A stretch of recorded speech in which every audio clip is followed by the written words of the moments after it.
గర్ల్స్ని ఇప్పుడు గర్ల్స్ అని చెప్పలేం, బాయ్స్ అని చెప్పలేం. బాయ్స్ అమ్మాయిలు చెప్తున్నారు, అమ్మాయిలు అబ్బాయిలు చంపుతున్నారు. ఫస్ట్ అయితే అమ్మాయిలనే చంపేటోళ్ళు, ఇప్పుడు అబ్బాయిలు అమ్మాయిలు చెప్తున్నారు. అంటే అందరూ ఒకేలాగా ఉంటారు కదా. లవ్ మ్యారేజ్ మీద మీ ఒపీనియన్? లవ్ మ్యారేజ్ అంటే మ్యారేజ్ మీద ఒపీనియన్ లేదు. లవ్ మ్యారేజ్ ఏంటి అందులో మళ్ళీ? రెండు, లవ్ అండ్ అరేంజ్ ఏది బెటర్ అంటారు? Love arrange? రెండు వేస్టే. ఎందుకు అంటే పెళ్లి అసలు మరి ఎలా పెళ్లి చేసుకోకపోతే కష్టం బ్రో. పెళ్లి చేసుకునేది ఎందుకు? శృంగార విహారాల కోసం.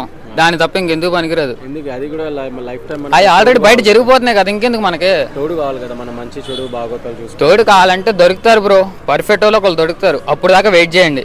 లేదు మీకు ఆగట్లేదంటే బోల్డ్ ఆప్షన్స్ ఉన్నాయి బయట, మీ ఇష్టం. ఇంకా లవ్ మ్యారేజ్ చేసుకున్న వాళ్ళు మీరు ఏం చెప్పదలుచుకున్నారు? లవ్ మ్యారేజ్ చాలా మంది నా కాలం మంది చాలా మంది సక్సెస్ అయినారు బ్రో. మా ఫ్రెండ్స్లు ఉన్నారు, సిన్సియర్గా లవ్ చేసి ప్రేమించి నిలబడిన వాళ్ళు ఉన్నారు, మోసపడిపోయి బిచ్చగాలైన వాళ్ళు ఉన్నారు, ఆమె మెంటాలిటీలో ఉన్న వాళ్ళు కూడా ఉన్నారు, చాలా మంది ఉన్నారు. లవ్ మ్యారేజ్ అరేంజ్ మ్యారేజ్ అంటే మనం ఉండే పర్సన్ బట్టి ఉంటుంది. ఏదైనా మన ఇంటెన్షన్, మన థాట్స్, మన మెంటాలిటీ ఏదైనా సరే అదే. సో అరేంజ్ మ్యారేజ్ చేసుకోవడం బెటర్, లవ్ మ్యారేజ్ చేసుకోవడం బెటర్? ఏదైనా మ్యారేజ్ ఎటెన్షన్ గుంట తీసినా సరే, గుంట తీయకపోయినా సరే పడేది అందులోనే. ఎలాగైనా గుంటలో పడాల్సింది అందులో. ఏ లవ్ మ్యారేజ్ ఏంటి, అరేంజ్ మ్యారేజ్ ఏంటి? మీరు ఏం చేసుకోవాలనుకుంటారు? Love marriage, arrange?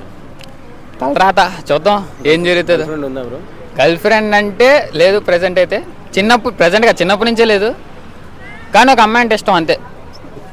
ఈ బ్రోకి చిన్నప్పటి నుంచి లేదంట లవర్ చిన్నప్పటి నుంచి లేదంట. అంటే ఇప్పుడు సెట్ అయిందా? చిన్నప్పటి నుంచి లేదని చిన్నప్పుడు లేదు, ఇప్పుడు కొత్తగా ఎక్కడి నుంచి వస్తుంది భయ్య? బయట చూస్తున్నా అమ్మాయిలు ఎలా ఉన్నారా? ఒక ఫోను, సిమ్ కార్డులు ఎందుకు అవసరం మనకి? ఇప్పుడు చూసామనుకో, నన్ను చూస్తున్నాడు నుంచి 10 మందిని పిలుస్తుంది. అది దానికంటే ఇంట్లోకి వెళ్ళి అయిపోతుంది. ఇంట్లోకి వెళ్ళంటే అది కూడా క్లియర్గా చెప్పు.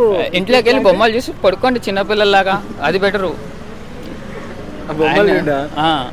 ఓకే, బొమ్మలు అంటే ఆ బొమ్మలు అనుకోగలరు. మళ్ళీ కార్టూన్ నెట్వర్క్ అట్లాంటివి చూడండి, అయ్యే బెటరు. మంచి అందరూ తెలుస్తుంది మంచి.